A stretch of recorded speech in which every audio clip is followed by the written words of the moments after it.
គ្នាណា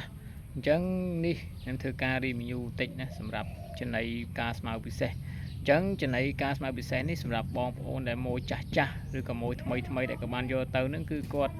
ដឹងហើយណាដឹងពីគុណភាពហើយនេះគឺជាប្រភេទចំណី VIP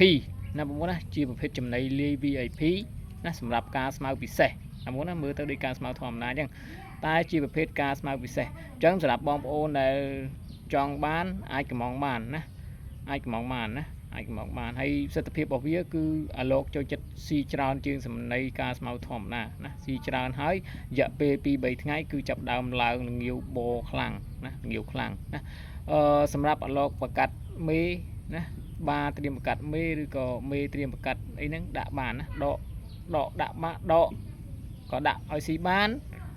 ណាដាក់ក៏ដាក់ឲ្យស៊ីបានណាអញ្ចឹងសម្រាប់អាឡូកធ្នាក់ណាសម្រាប់អាឡូកមេបាដែលត្រៀមបកាត់ណាដកពីមេដាក់មេហ្នឹងណាអញ្ចឹងចំណីនេះគឺ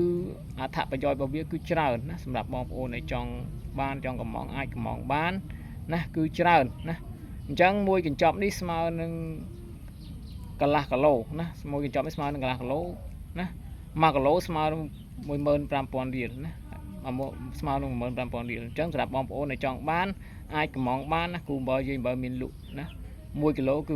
15,000 មួយកញ្ចប់ស្មើនឹងកន្លះគីឡូគឺ 7,500 អញ្ចឹងសម្រាប់បងប្អូនដែលចង់បានការស្មៅពិសេសលាយកម្រិត VIP នេះ